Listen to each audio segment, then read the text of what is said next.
la segunda causa de mortalidad. ¿Ya? Y en el Perú el 50% de todos esos pacientes que se infartan entran en cama en 3 meses, ¿no? Y es la séptima causa de mortalidad. El ictus, o como se conoce el infarto cerebral, constituye la segunda causa de muerte en países occidentales, constituye la principal causa de discapacidad a nivel mundial y en el Perú representa la segunda causa de muerte. ¿Ya? Como pueden apreciar ahí en la gráfica, ya el stroke o el ictus isquémico es casi un 88% de todos los pacientes que tenemos con enfermedades cerebrovasculares que acuden a una emergencia. ¿Y qué es el ictus o stroke o isquemia que se conoce? ¿No? Se define como la anormalidad de la función neurológica resultado de un proceso patológico a nivel de los vasos sanguíneos. Clínicamente se manifiesta con disminución de fuerza de uno de los lados del cuerpo, a veces se presenta con alteración del habla, inclusive con trastorno del estado de conciencia. Un ataque isquémico agudo es la causa por la falta del flujo sanguíneo a una parte del cerebro, ¿no? Debido a que no hay una perfusión adecuada, ¿no? Que es causada por un bloqueo parcial o completo de la arteria, ¿no? Como se puede apreciar aquí en la imagen. ¿Qué es lo que ocurre cuando un paciente tiene un infarto agudo? ¿Ya? Miren, si bien es cierto, un paciente cuando presenta un déficit motor, ¿ya? y es un infarto cerebral, y hay una zona infartada que se muere, que ya está muerta, que no se puede hacer nada, ¿no? Pero alrededor de esa zona, la que ustedes ven la más tenue, es la zona de penumbra, y esa zona es la que potencialmente es salvable o reversible cuando le brindamos la atención adecuada al paciente, ¿no? Que se conoce como zona de penumbra, ¿ya? Si el paciente es atendido de forma oportuna durante el tiempo ventana que se tiene, el tamaño del infarto queda pequeño, ¿no? De acuerdo a la red que se ha tapado, pero si es que no se le brinda la atención oportuna, el infarto crece, ¿no? Crece el infarto y se hace más grande y el paciente llega a tener más complicaciones, más dependientes, ¿no? En esta gráfica se puede ver la cantidad de neuronas que se pierde, ¿ya? Por hora, miren, o por minuto, ¿no? Millones y billones de neuronas, ¿no? Entonces, cuanto más tiempo pasa el paciente tiene sin tratamiento, el pronóstico es malo para el paciente, o peor, ¿no? La escala que el doctor hablaba hace un momento, la escala de Cincinnati, ya es una escala prehospitalaria que es muy fácil de aprender. Los paramédicos o los que trabajan en ambulancias la manejan muy bien, ¿no? Asimetría facial, la caída del miembro superior, ¿no? La disminución de fuerza de un lado del cuerpo y el trastorno del habla. Con esto nosotros podemos tener la sospecha de que el paciente tenga un probable infarto, ¿no? Hasta que llegue al hospital y comprobar si es un infarto isquémico o una hemorragia, ¿no? Como el doctor mencionó hace un momento, nosotros también en un principio hemos tenido varias dificultades que sortear durante el tratamiento de nuestros pacientes, ¿no? Uno de ellos es la conciencia de la ventana terapéutica, ¿no? O sea, el personal de salud, todo el equipo tiene que estar consciente de que el tiempo es cerebro, así como el corazón, tiene que brindar la misma atención, ¿no? La comunicación inmediata, ya, con neurología vascular. Nosotros en la emergencia tenemos el equipo que cuentes. Si bien es cierto, ahora contamos con un emergenciólogo, a veces con un neurólogo, pero aparte tenemos un rol del retén de todos los médicos que trabajan en el área de neurovasculares, ¿no? Entonces, apenas tenemos un paciente con sospecha de un ictus isquémico, lo que hacemos es comunicar inmediatamente al médico que está de retén, ¿no? Inmediatamente el médico llega a la emergencia, ¿no? Y la evaluación física inicial. Esta gráfica nos permite ver el tratamiento que se tiene que emplear, ¿no? el puerta aguja, la que se conoce, o ese es el gol estándar a nivel mundial, ¿ya? Recuerden que en menos de 60 minutos un paciente ya debe de estar recibiendo el medicamento, ¿ya? Actualmente esto ya se viene reduciendo, ¿no? Como el doctor mencionaba, ya son 11 minutos, inclusive hay reportes de hospitales donde tienen atender a pacientes con menos de 45 minutos, ¿no? Entonces, si bien es cierto, hay varios factores que impiden que se cumplan estos tiempos. Ustedes, por ejemplo, tienen lo que es el factor físico, los ambientes, ¿no? La cantidad de pacientes y todo eso, ¿no? Nosotros en el instituto, bueno, al menos esa parte ya la superamos y inmediatamente cuando llega un paciente a la emergencia, activamos lo que es el código ictus y ya hay comunicación con laboratorio, tomografía y resonancia, si es que el caso lo amerita, ¿no? Entonces, el paciente apenas llega, se registra el nombre del paciente, inmediatamente es llevado a hacerse la tomografía y los exámenes de laboratorio, sin tener en cuenta si el paciente ha sacado historia o nada, ¿no? Porque eso después se puede regularizar. ¿No? Recuerden que cuanto es el menor tiempo posible si se aplica el medicamento, es más beneficioso para el paciente. ¿Bien?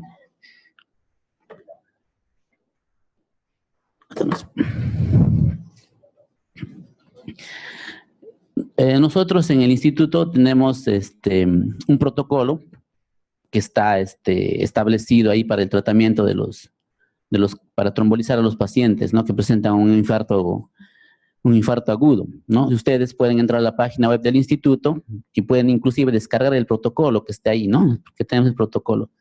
Está todo lo que les voy a mostrar, ¿no? Entonces, criterios de inclusión para poder trombolizar, que es que el diagnóstico del ictus isquémico sea agudo, ¿ya?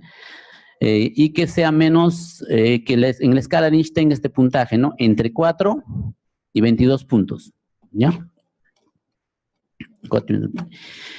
El tiempo de inicio del déficit, del inicio del ictus, tiene que ser menor a 4 horas y media, ¿ya?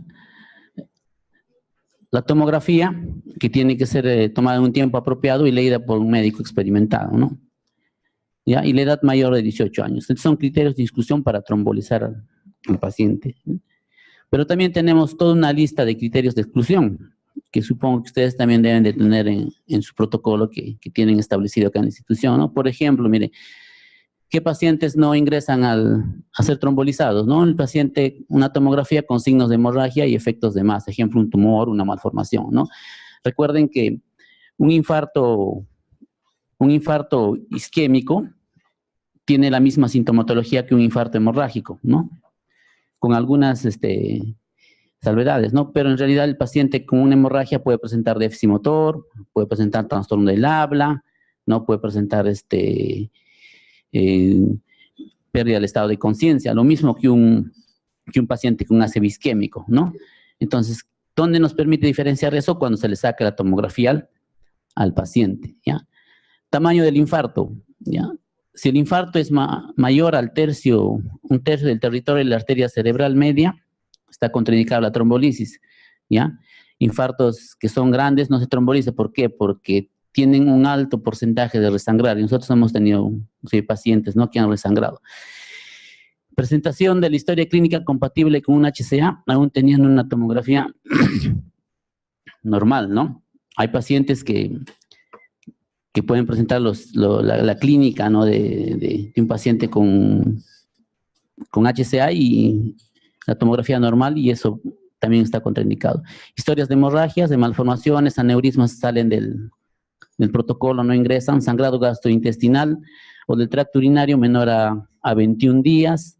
Un ACV isquémico menor a 3 meses también sale de la trombolisis. Un traumatismo craneano con menos de 3 meses también está contraindicado. Cirugías mayores menores a 14 días, también el paciente sale del protocolo, ¿no? Y infartos cardíacos menor a 3 meses, ¿no? Pericarditis, punción lumbar o punción arterial en lugares no compresibles mayores a 7 días, ¿ya? Hace rato mencionaba el doctor que a los pacientes les toman una muestra de AGA, ¿no? Eso no se hace. Más adelante vamos a hablar, ¿no? Entonces, son todos criterios que ustedes lo pueden tener accesible si entran a la página web del instituto y lo pueden descargar ahí, ¿no? Y acá supongo que acá también deben tener sus protocolos, ¿no? ¿Y qué es lo que hacemos cuando llega un paciente a la emergencia nosotros en el instituto, ¿no? Primero aseguramos el CAB, ¿no? Que todos conocemos, ¿no? Entonces, ver eso, ¿ya? Hay que hacer un examen minucioso, ya de la historia del paciente y confirmar la sospecha que el ictus sea menor a 4 horas y media, ya desde el inicio de los síntomas. ¿Ya? La situación de independencia, la escala de ranking modificada que hace momentos explicó el doctor, la escala de Niche, la escala de fuerza del paciente y la ausencia de enfermedades graves o demencias incapacitantes que ya mencionó el doctor, ¿no? Las escalas que el doctor mencionó, la escala de Niche que tenemos ahí, ¿ya? ¿Qué más se encarga el personal de enfermería? Es de coordinar con tomografía, resonancia, laboratorio, por teléfono, ¿no? Y comunicar al neurólogo vascular que hace momentos les mencioné, de RT, que hay la presencia de un paciente que probablemente va a ser trombolizado en la emergencia, ¿no? Las evaluaciones o intervenciones basales, como son el control de las funciones vitales, la frecuencia cardíaca, la presión arterial, la saturación de oxígeno, el ritmo cardíaco, la temperatura, ¿no? Entonces, cuando un paciente llega a la emergencia y ya es confirmado que vamos a trombolizar, lo que hacemos es colocarle una vía, ¿ya? Con una bránula número 18, ¿ya? Y solamente con cloruro de sodio, ¿ya? Solamente cloruro de sodio. Y se le coloca la vía en el brazo no parético, o sea, el brazo que puede mover el paciente, ¿no? No se le coloca en el brazo, ¿ya? Los estudios de sanguíneos que son obtenidos previos al estudio de tomografía, ¿no? Nosotros, el paciente cuando va a tomografía, bueno, lo bueno que tenemos en el instituto es que el tomógrafo está al lado del laboratorio, ¿no? Se va el paciente al laboratorio y de inmediatamente va a tomografía, ¿ya? El equipo de ictus determina el resultado de los estudios sanguíneos, ¿ya? Y se necesita obtenerse antes de la emisión del medicamento, ¿no? La tomografía cerebral y la instalación del tratamiento, ¿ya? No colocamos sondas nasogástricas ni Foley al paciente. Ustedes saben que si hacemos eso podemos generar una lesión y una vez que administramos el medicamento no vamos a poder parar la hemorragia, ¿no? ¿Qué más es lo que no hacemos? No tomamos muestras de AGA, por ejemplo, ¿no? Muestras de AGA. Si el paciente no requiere o no tiene ningún problema, un distrés respiratorio, tiene comprometida la parte respiratoria, no es necesario en AGA, y mucho menos si voy a trombolizar, no puedo sacar un AGA, ¿no? Si hago eso, se suspende la trombolisis, ¿no? Ya no, el paciente no se trombolizaría. Bueno, entonces el medicamento que usamos es el RTPA, el Actilice, ¿ya? Y la dosificación es por el peso del paciente, ¿no? 0.9 miligramos por kilo de peso, ¿no? El 10% de la dosis total que se va a poner al paciente se pone en volumen durante 1 minuto, el 90% de la dosis de la infusión durante la hora restante, ¿no? Ahí está con rojo. Una vez que se inicia la infusión, la presión arterial debe mantenerse por debajo de 185/110 milímetros de mercurio, ¿no? Para disminuir la posibilidad de una hemorragia. Nosotros, la parte de enfermería maneja esta hojita de acá, que ha sido elaborada en el instituto, pero a partir de las experiencias que hemos tenido, ¿no? En el manejo de estos pacientes, ¿ya?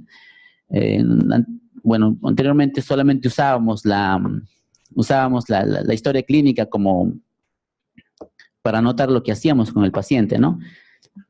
Pero decidimos crear este formato, ¿ya? Para un mejor manejo del medicamento y la preparación del mismo, ¿no? Entonces, este formato tiene nombre del paciente, la edad, la historia clínica del paciente, ¿ya? Tiene como dato el peso del paciente, que es muy importante, hora de inicio de la administración del medicamento, hora de término, dosis total del medicamento, exceso a descartar del medicamento, dosis en bolo y dosis en infusión, ¿ya? Esta hoja lo que nos ha permitido, con la experiencia que tenemos, es cometer errores a la hora de administrar el medicamento, ¿no? Justamente el doctor mencionaba lo que había pasado con el personal que preparó el medicamento y mezcló con esto, ¿no? ¿Ya? Este medicamento, por ejemplo, nos permite evitar que se pase en dosis excesiva el medicamento, ¿no? Porque puede ser muy peligroso. Recuerden que estoy trabajando con un medicamento que altera el perfil de coagulación del paciente. El paciente puede ir en una hemorragia, ¿no? No solo arriba cerebral, puede ser hemorragia digestiva, urinaria, ¿no? Y se complica el paciente, ¿ya? Entonces, ¿qué es lo que hacemos? Miren, supongamos que el paciente tenga 100 kilos. Un paciente de 100 kilos, la dosis total va a ser 90 miligramos, ¿no? ¿No? Si multiplico, la dosis máxima, ¿cuál era? ¿Recuerda? 90 miligramos, dosis máxima, ¿no? O sea, si el paciente pesa 100 kilos, ya, o 150 kilos, la dosis máxima es 90 miligramos, ¿no? Entonces, de esos 90 miligramos, miren, aquí, dosis total, voy a poner 90 miligramos, ¿no? O otro ejemplo más fácil para poder realizar, que la dosis sea 70 miligramos, ¿no? Recuerden que los frascos, estos frascos que nosotros manejamos en el instituto, vienen de 50 miligramos, ¿no? 50 miligramos el frasco y el vial, el diluyente, tiene 50 cc, ¿ya? O sea, por 1 centímetro tengo un miligramo, ¿ya? Si mi paciente necesita 70 miligramos de la dosis, ¿ya? Entonces yo voy a tener que preparar los 2 frascos, ¿no? Los 2 frascos, o sea, en total tengo 100, ¿no? De los 100 solamente voy a usar 70, ¿ya? Lo que hacemos nosotros es descartar. Si tengo 100, tengo que poner aquí 30. Esos 30 centímetros del medicamento los sacamos y los descartamos.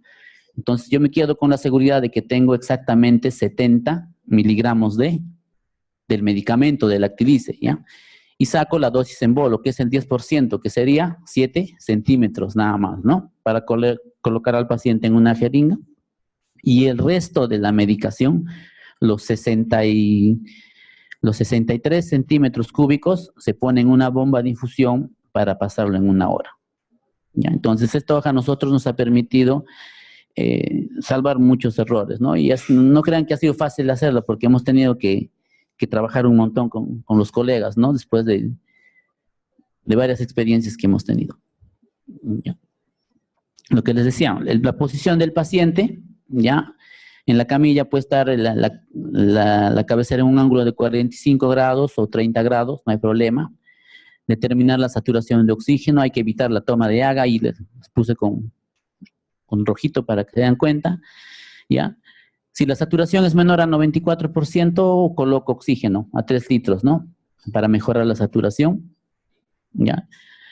El control de la glicemia, ya si la glicemia es menor a 50 miligramos por decilitro, puedo administrar glucosa al 33% en ampollas, ¿no? Hasta llevar a una glicemia de 70, entre 120, ¿no? Y si hay hiperglicemia, puedo administrar insulina cristalina en escala móvil, ¿no? Que se maneja. El control de la temperatura, si la temperatura supera los 38.5 grados, puedo administrar paracetamol 1 gramo, ¿ya? Por vía oral, o puedo poner paracetamol vía oral, o puedo poner metamisol 1 gramo, viendo endovenosa. Estas son, las intervenciones del manejo de la presión arterial durante y después de la administración del medicamento, ¿ya? Miren, cada 15 minutos se controla la presión y todas las funciones vitales del paciente durante 2 horas, desde el inicio de la terapia, ¿no? Luego, cada 30 minutos por 6 horas, después de haber pasado las 2 horas, y luego cada hora durante las 16 horas siguientes, ¿ya?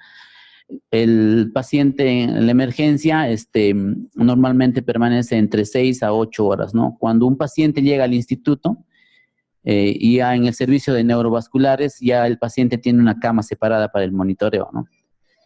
O sea, nosotros hacemos la parte, trombolizamos al paciente, lo monitorizamos por 6 o 8 horas, y luego el paciente pasa a la unidad de de ictus o al servicio de neurovasculares para que continúe con él. Monitoreo las siguientes 24 horas y así pues, hasta que te salga de alta del servicio, ¿no? Si la presión sistólica es de 180 a 230 milímetros de mercurio, la presión diastólica es de 100 a 120 milímetros de mercurio, se tiene que administrar este medicamento que usamos, ¿no? El labetalol. Ya nosotros tenemos ese medicamento en el servicio de emergencia, pero es escaso, les cuento. Nosotros cuando a un paciente le mandamos a comprar el medicamento para que nos reponga, porque nosotros sí tenemos en stock, tenemos ampollas, ¿no? Entonces, para que reponga el paciente, el familiar muchas veces se anda por todos los hospitales, ¿no? Se va, ¿no? Los únicos donde había, últimamente me recuerdo, era en el Neoplásicas, ¿ya? Y el otro era en la misma empresa que vendía el medicamento, ¿no? Ya teníamos listo el papelito con la dirección y el teléfono de la empresa para que el familiar vaya y adquiera los medicamentos, ¿no? Entonces, el labetalol es el medicamento de elección para la administración. Cuando un paciente me hace hipertensión arterial durante la administración del medicamento, ¿no? Se puede poner en bolo, no hay ningún problema, o en infusión, ¿no? No hay ningún problema, es seguro, ¿no? No baja la presión de forma brusca y es bien tolerado por el paciente. Ya después, según nuestro protocolo, tenemos este medicamento de acá, nicaripina, que no lo tenemos, ¿ya? Y si la presión arterial no se controla, ¿no? Y la presión diastólica es mayor a 140 milímetros de mercurio, se va a considerar el uso de nitroprusiato sódico, ¿no? Esto ya es un manejo ya con los de cuidados intensivos. ¿Mm?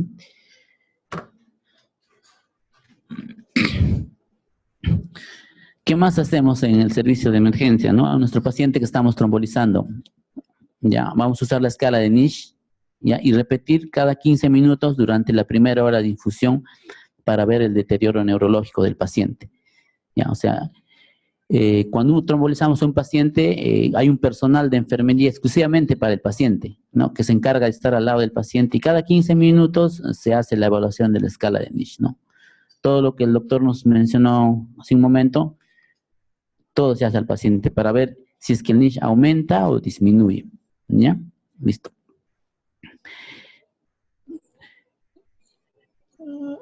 Hay que verificar la presencia de hemorragia mayor o menor, ¿no? Todas las secreciones del cuerpo deben ser analizadas para detectar sangre oculta, ¿ya?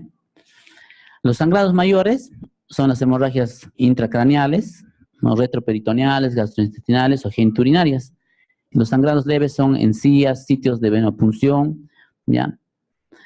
Hemoptisis, hematomas de la piel, equimosis, ¿ya? Las punciones arteriales y venosas deben minimizarse y controlar su frecuencia, ¿ya? De preferencia, cuando se canaliza la vía al paciente, debe ser al primer intento, ¿ya?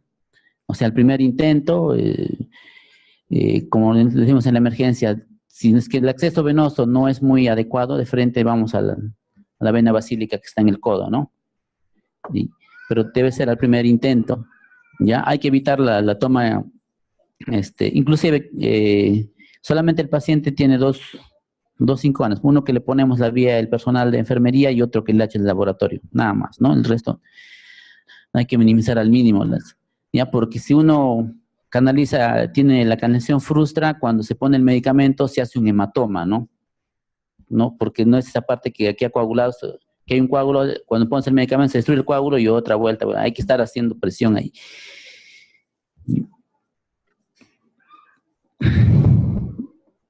Controlar la presión cada 15 minutos, como les mencioné también, y una vez administrar el medicamento, ya esto nos va a permitir tener un control de la presión arterial y vamos a minimizar el riesgo del sangrado, ¿no? Administrar medicamento antihipertensivo que les mencioné hace un momento, ¿ya? Y si es que no se controla la presión arterial, hay el dolor de cabeza intensa del paciente o trastornos sensorios, se interrumpe la infusión para obtener una tomografía de control de emergencia, ¿no? Puede presentar el paciente también náuseas y vómitos, ¿no? Esto inmediatamente se interrumpe la administración del medicamento y el paciente es llevado a tomografía para ver, ¿no? A ver, el monitoreo de los signos de angioedema orolingual. Ya hay que, cada 15 minutos, como les digo, hay que estar observando la boca del paciente y la lengua, ¿ya? Hay en algunos pacientes que hacen este efecto adverso al medicamento, ¿ya? La lengua se les comienza a hinchar, a inflamar, ¿no? Los labios. Entonces, inmediatamente también se suspende la medicación, en este caso. Y ahí se procede a administrar medicación para el efecto, para la alergia que ha tenido el paciente, ¿no? Si hay deterioro neurológico, ¿ya? Y hay sangrado mayor o menor, igual continúan los controles durante la primera hora después de que se detiene la infusión, cada 15 minutos, 30 minutos durante las próximas 6 horas y 1 hora desde la 8ª hora, la postinfusión, hasta las 24 horas después que se detiene la infusión. Cuando trombolizamos a un paciente, a las 24 horas está indicado una tomografía de control o en ese caso una resonancia, ¿no? Mayormente los pacientes ya que están hospitalizados pasan a tomografía desde piso, o si el paciente se queda 24 horas en el servicio de emergencia, antes de pasar a ser hospitalizado a piso, el paciente es llevado a tomografía para una tomografía de control y iniciar el tratamiento de anticoagulación y agentes antiplaquetarios, ¿no? Y se continúa con el monitoreo. Ya. Bueno, que no se ve muy bien la imagen, pero lo que vemos acá es un infarto cerebral, ¿no? En esta zona de acá, ya que es la zona que está más oscura o la zona hipodensa, como se conoce, ¿no? Y tenemos al lado los medicamentos que hemos usado, ¿no? Bueno, un día fuera de lo común en emergencia, trombolizamos a 3 pacientes, ¿no? Creo que fue el día que tuvimos más pacientes, ¿ya? Sí, 3 pacientes trombolizamos. Por eso ven la foto ahí que se tomó, donde ese día sacamos un montón de frascos, abrimos, ¿no? ¿Qué más? Nosotros tenemos la suerte de contar de forma cerca a la emergencia con todo el equipo que hace Doppler, ¿no? Doppler transcranial. Entonces, este paciente que está ahí es un paciente joven de 45 años que vino con un déficit motor del hemisferio del lado derecho y con una disartria. ¿Ya? Y inmediatamente apenas comenzamos a pasar la terapia de trombolisis, vino todo el equipo, ¿no? Ahí está 2 médicos que trabajan en el área de neurovasculares haciendo in situ el Doppler transcranial para ver qué arteria se ha ocluido, ¿no? Y para ver los flujos sanguíneos, ¿no?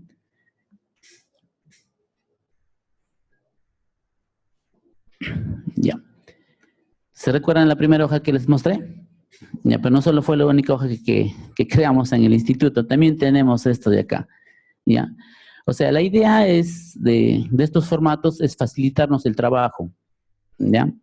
Para estar más tiempo con el paciente, ¿ya? Entonces, esta es una hoja de checklist nada más que tenemos nosotros, ¿ya? Está basada en el protocolo que tienen los médicos, ¿no?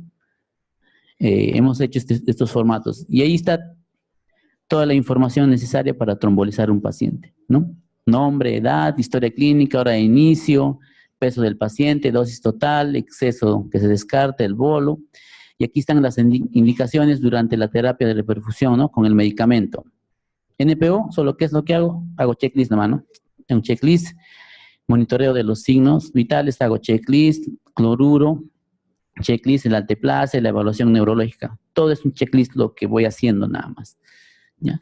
Inclusive este formato tiene el control del monitoreo de la presión arterial y los demás signos que están en esta parte, ¿ves? Durante la administración del medicamento, durante la primera hora, que ya está aquí todo, si hay hasta la temperatura, si tenemos una columna en caso de que haya algún evento adverso o el paciente se ha puesto hipertenso o algo para anotar acá, ¿no?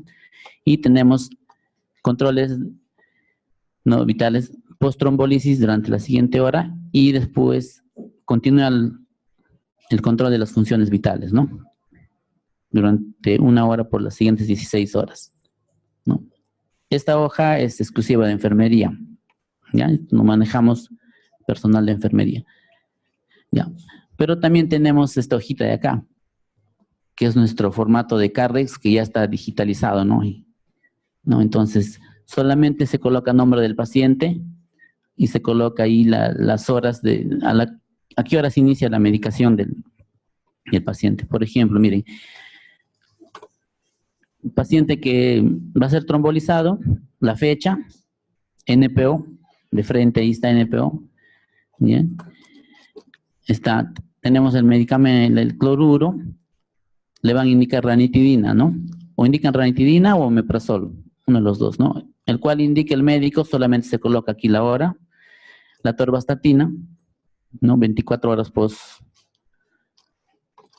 cada 24 horas, ¿ya? Se pone la cantidad que indica el médico, el paracetamol que está aquí, ya que es condicional a la temperatura, el control de glicemia que es cada 6 horas, que ponemos el horario nosotros de acuerdo a lo que se ha iniciado. Tenemos la escala móvil para administrar la insulina, ya tenemos aquí el abetalol que usamos si el paciente hace hipertensión durante la trombolisis o post-trombolisis también, ¿ya? Y las demás indicaciones, ¿no? Reposo en cama, ¿no?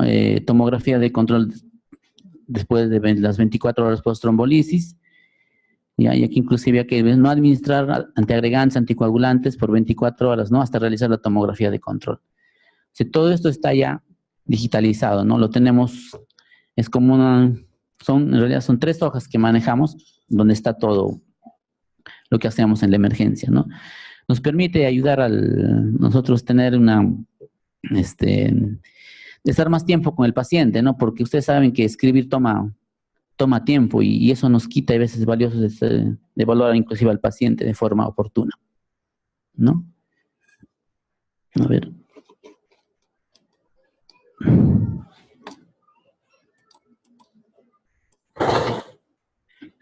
Ya. Es la preparación del medicamento, para que ustedes vean. Ya, acá al lado está el formato. Ya. A ver, aquí vamos a tener, ya, miren. Este medicamento vienen en la caja, vienen dos, ¿no? El diluyente, ya, y el mismo medicamento, ya. Y viene aparte un dispositivo que es para la preparación, ¿no? Nosotros a un inicio no sabíamos para qué era y teníamos una colección de esas cositas con doble punta, ¿no? Que todo andaba tirado por ahí, ¿qué es esto? No sabíamos qué hacer, ¿no? Pero con la experiencia, a medida que vamos viendo, nos hemos dado cuenta que nos facilita el uso de la preparación del medicamento. Este medicamento se prepara en minutos. En 1 minuto ya está en 3 minutos debe estar el medicamento preparado, ¿no? Listo para administrar. No, pero ¿qué hacíamos? Cogíamos una aguja, jalábamos, al otro lado, jalábamos y demoramos, ¿no? Las jeringas de 20 para pasar 50 centímetros ese al otro frasco y demoramos, ¿no? Y recuerden que esto es el frasco que tiene el medicamento,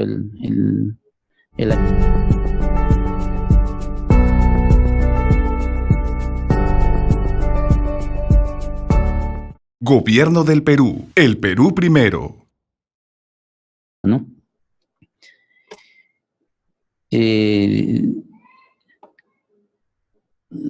Los viales vienen con su precinto, pues se los retira, ¿ya? Y se usa el dispositivo para transferir, ¿ya? Y en este caso el paciente tenía una dosis superior a 50 miligramos, ¿no? Entonces teníamos que usar 2 frascos para la preparación, ¿ya? ¿Qué hacemos? Primero se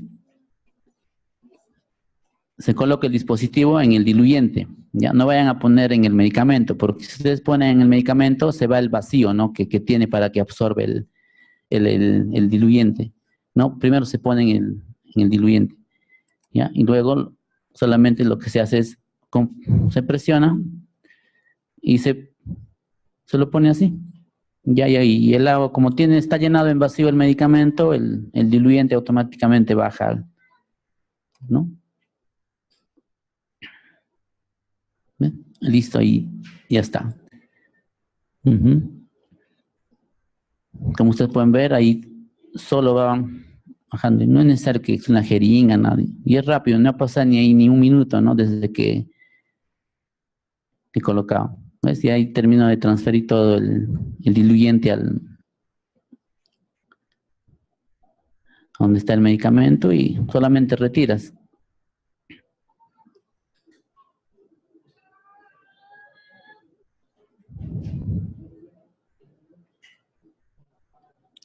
Listo, ¿no? Se hacen movimientos suaves, rotatorios, y hay que observar que el medicamento es transparente, el medicamento, ¿no? No tenga ninguna partícula que esté flotando ahí, ¿no? Se tiene que diluir por completo, ¿no? Y lo que hacemos ahí es retirar la dosis en exceso, ¿no? Nosotros ya habíamos calculado cuánto tiene el paciente.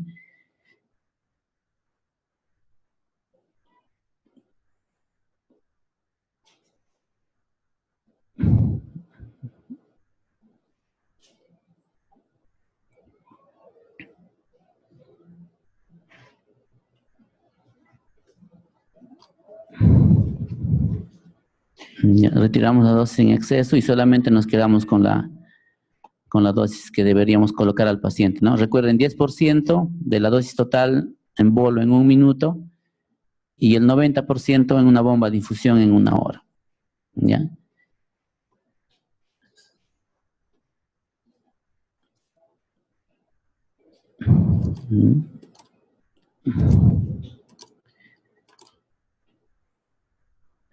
Esto es lo que hemos ido haciendo, ¿ya?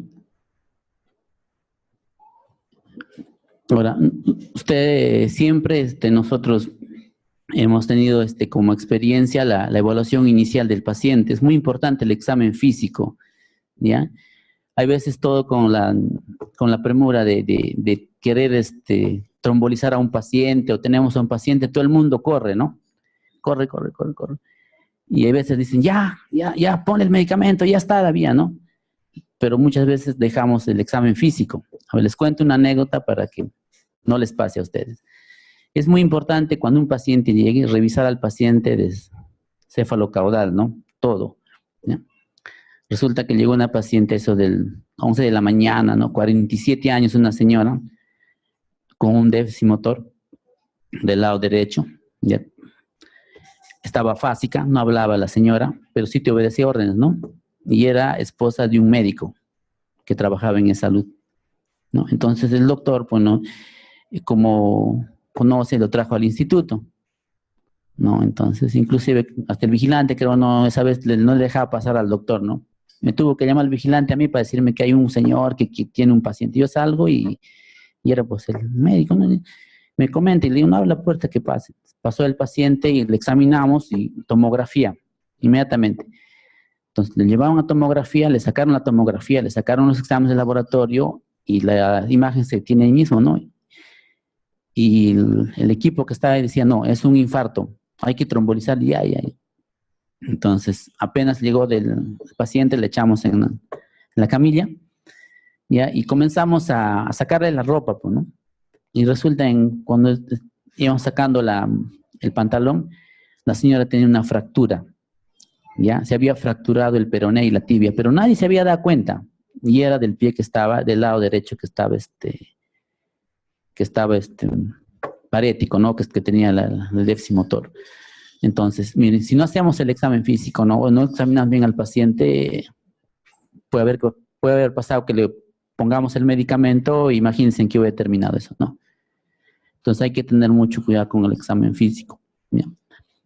Lo otro es que mayormente, a ver, nosotros cuando recibimos a un paciente, los pacientes llegan a la emergencia después de haber pasado 6 horas o 12 horas después de haber sufrido un infarto, ¿no? Y le preguntamos, señora, pero ¿por qué recién trae a su familiar si ya pasó mucho tiempo, no? ¿Usted qué hizo? A ver, mire, lo que pasó es que se levantó de la cama, el señor estaba desayunando y de un momento a otro dejó de hablar y lo que hace, inmediatamente le llevé a un hospital. Bueno, no le voy a decir qué hospital, al hospital. Llega a la emergencia el paciente y lo primero que hacen es tomarle la presión arterial, ¿no? Signos vitales, tómale la presión arterial. ¿Y qué pasó? Le tomaron la presión arterial y como estaba alta la presión, le dieron captopril al paciente, ¿no? ¿Y qué pasó después? No, le bajó la presión y ya me dieron de alta a mi casa, ¿no? ¿Y por qué viene recién ahora la emergencia? Si ya, entonces viene el paciente, ¿por qué? Porque en la mañana el déficit motor era poco, ¿no? El paciente tuvo que levantar la mano, pero ya a medida que pasan las horas, el paciente ya no mueve nada, ¿no? Estaba pléjico. Y recién van al instituto, ¿no? Entonces, lo que ha pasado es que el señor ha tenido un infarto, ¿no? Se le ha subido la presión, le han dado el antihipertensivo, se va a su casa y recién viene al instituto, ¿no? Cuando ya el infarto es grande, ¿no? Se recuerden que si el déficit motor es más, el infarto es más grande, ¿no? Entonces, cuando se tiene un paciente que llega a la emergencia, tiene déficit motor, no tiene antecedentes de hipertensión arterial, es un paciente que no es hipertenso, ¿no? Entonces, antes de bajarle la presión arterial, yo tengo que comprobar si es un paciente hemorrágico o ha hecho un infarto, ¿no? No le puedo dar un antihipertensivo, ¿ya?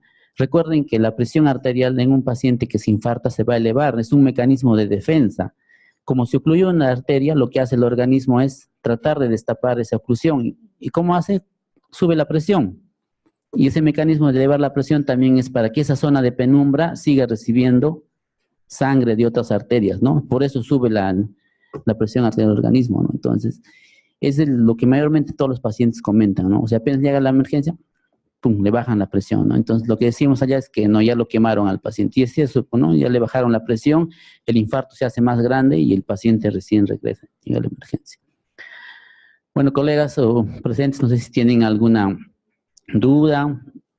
Espero poder resolver sus dudas. Espero que haya sido lo más explícito y claro posible. Sí.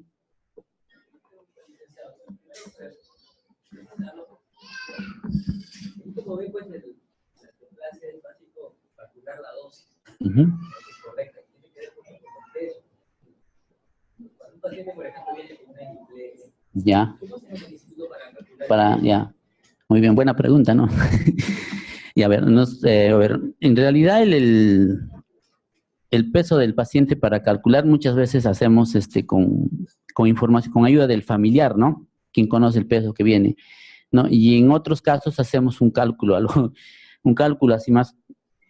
No tenemos en realidad, deberíamos tener, si es que el paciente colabora y se sostiene, tenemos una balanza, ¿no? Para pesarlo. Pero si es que está con la mitad del cuerpo hemipléjico, no colabora, lamentablemente el cálculo es al ojo por ciento, que digamos, ¿no? Calculando la dosis así, ¿ya? No tenemos camas, las cámaras que tienen básculas ahí integradas, que sí se puede calcular para pesar al paciente, ¿no? Pero la información que nos da el familiar es muy importante, porque los pacientes mayormente ya conocen su peso, ¿no? El familiar conoce su peso. Sí. Cuando el acceso venoso sea difícil. Ya.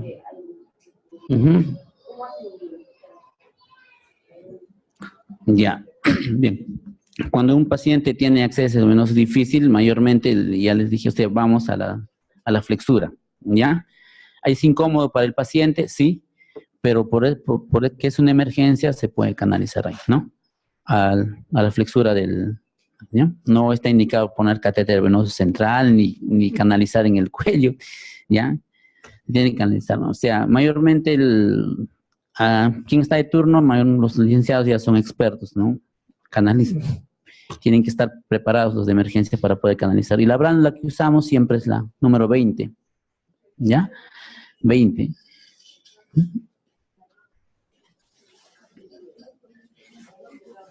Sí, bien, sigan. Por ejemplo, durante la administración de la clase, ¿no? Uno tiene que estar vigilando la presión, se eleva, no tiene que usar el labetalol, el venoso. O sea, el paciente tiene un acceso, por ese mismo acceso uno puede usar el clase y el labetalol, o tendría que tener dos accesos. Ya, a ver, buena pregunta del doctor. Nosotros, cuando vemos que el paciente va, en la evaluación vemos que es hipertenso, ya tiene algún signo que va a subir la presión arterial, ¿no? Ya vemos, mayormente le colocamos otro acceso venoso, ¿ya? pero en la mayoría de los casos es uno nada más, ¿no? Los pacientes que tenemos que se hayan subido la presión arterial, es un poco porcentaje que manejamos, pero los pacientes que ya vemos que vienen delicados y vemos que el niche es alto, mayormente le colocamos 2 accesos venosos. ¿Ya? Lo que les he mencionado es lo que está en el protocolo, pero muy aparte el protocolo que tenemos es el de 2016, bueno, que próximamente se va a actualizar. Mayormente cuando vemos que el niche es alto y el paciente, colocamos 2 accesos venosos. Inclusive los colocamos en el brazo que es parético, ¿no? Cosa que está contraindicada, pero sí lo ponemos, ¿no? Y por ahí ponemos la administración de cualquier otro medicamento o un reto de cloruro o otra cosa, ¿no? Y si el paciente hace hipertensión que no se puede controlar, inmediatamente suspendemos la administración del alteplase y usamos esa vía para poner inclusive la medicación, ¿no? Pero viendo la gravedad del paciente es lo que usamos, canalizamos 2 vías inclusive, ¿ya? Sí. Ya. Ya, muy buena pregunta, ¿no? Lo ideal es que, bueno, como en este caso que les presenté hace rato, tuvimos 3 pacientes para trombolizar, usamos los 3 frascos, ¿no? Alcanzó para los 3, ¿no? Pero lo ideal es que el medicamento que yo use y prepare para un medicamento lo descarte, ¿ya? O sea, es lo ideal, ¿ya? Pero si usted tiene pacientes que en su turno va a llegar y sabe que dosis ahí, el medicamento puede durar hasta 8 horas, ¿ya? 8 horas, pero lo ideal es que lo descarte, ¿ya? Tenemos el medicamento. Hay veces inclusive nosotros preparamos 2 frascos para sacar del otro frasco 10 centímetros cúbicos nada más, ¿no? O 5, por ejemplo, y descartamos los demás, ¿no? Y el medicamento, perdón, es carísimo. Cada frasco cuesta alrededor de 1.680 soles, ¿no? Entonces, se imaginan, ¿no? 2 frascos estamos hablando de los 3.500 y tantos soles.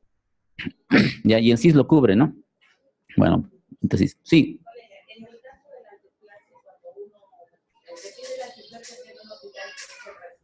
Ya. Muy bien. Ya pasó 1 hora. Los pacientes cis ya. Y los pacientes pagantes. Entonces, bueno, en Shock Trauma nosotros lo utilizamos en la clásica, lo utilizamos en la frasco, pero no botamos los frascos ni las cajas. ¿Por qué? Eso nosotros lo reportamos. Ya. Nosotros lo reportamos hasta donde el paciente llega. El problema es cuando el paciente es pagante, la familia dice, ¿cómo sé si ustedes le han puesto? No. Tanto por el CIS como por pagante. Ya. Porque hasta la misma farmacéutica puede decir no le han puesto. O se lo han guardado. Entonces, nosotros guardamos ese esencia. Por ejemplo, el paciente de Shock pasa a la UCE. Se lo entregamos. Y va con todos los frascos. Nos tendremos que respaldar también nosotros, porque ese medicamento no cuesta un sol, cuesta 2.000 soles.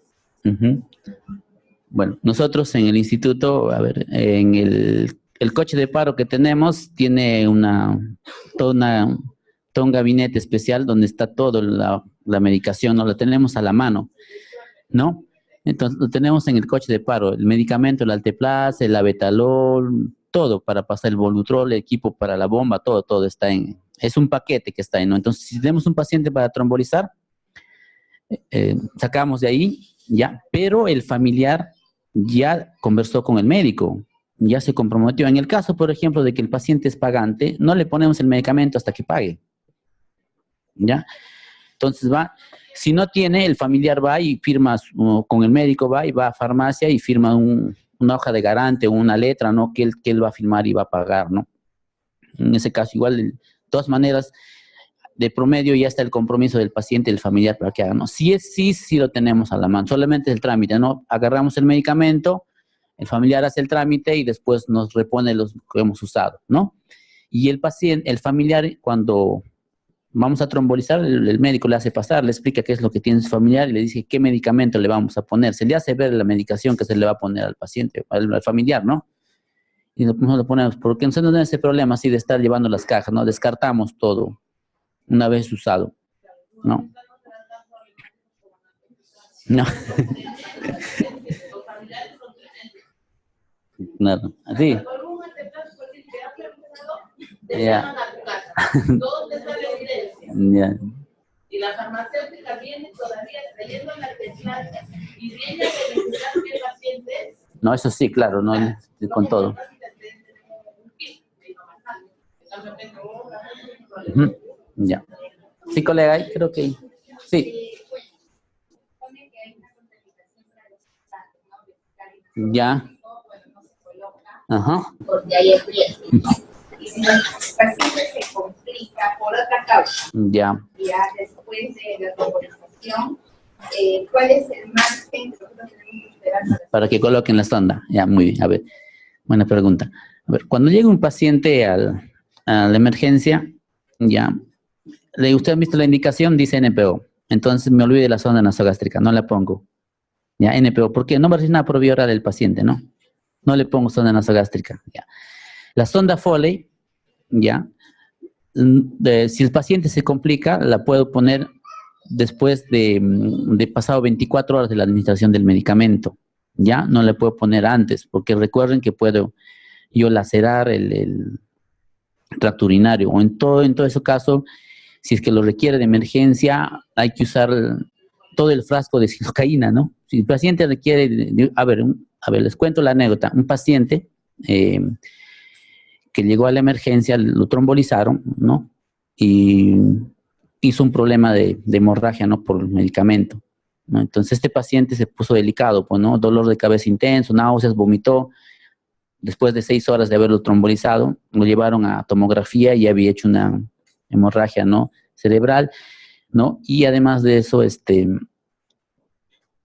paciente comenzó a hacer problemas de urinarios, ¿no? Comenzó a orinar sangre, ¿no?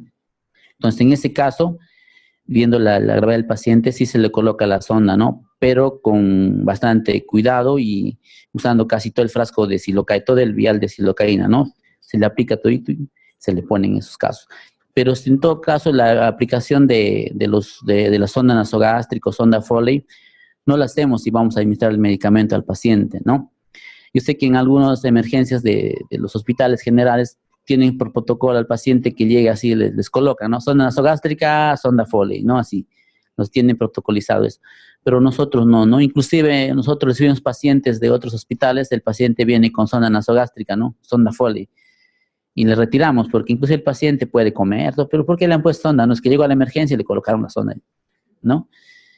Entonces hay que evaluar bien al paciente, ¿no? Los pacientes que van a ser sometidos a trombolisis, en lo mínimo invasivos, ya la vía, ¿no? Inclusive el paciente puede ser candidato para trombolisis, pero yo le hago un AGA, por ejemplo, ¿no? Porque me indicaron. Y se suspendió la trombolisis por sacar el AGA, ¿no? Bueno, muchas gracias por la atención.